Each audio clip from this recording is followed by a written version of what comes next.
Subscribe कीजिए हमारे channel को और दबाइए इस बेल आइकन को हमारा आने वाला वीडियो सबसे पहले। दूसरा ठीक है भैया। आता है फुलवर छवा कि नहीं आया और कौन सा? हम लोग आता है यार। हाँ आता है। जैसे बता रहे हैं खिलाल कराना सब कुछ कर लीजिए यार साले। ये सब चीज आदमी देखेगा तो कहेगा ना चालू न चालू रहेगा।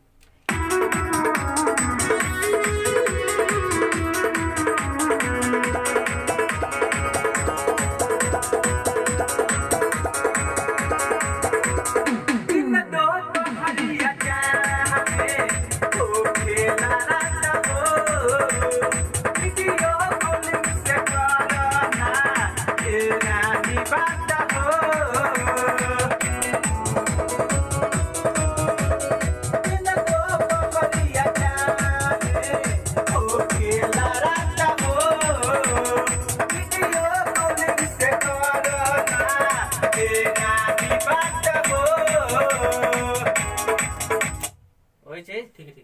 फिर पंच लेना ठीक है उसका जो पंच करना रिपीट है। हाँ समझ गया होगा। समझ गया ना।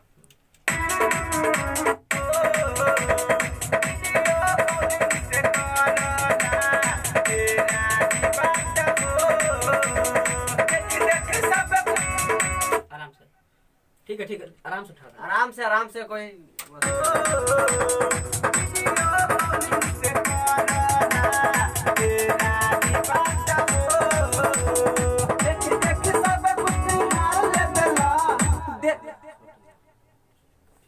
फिर से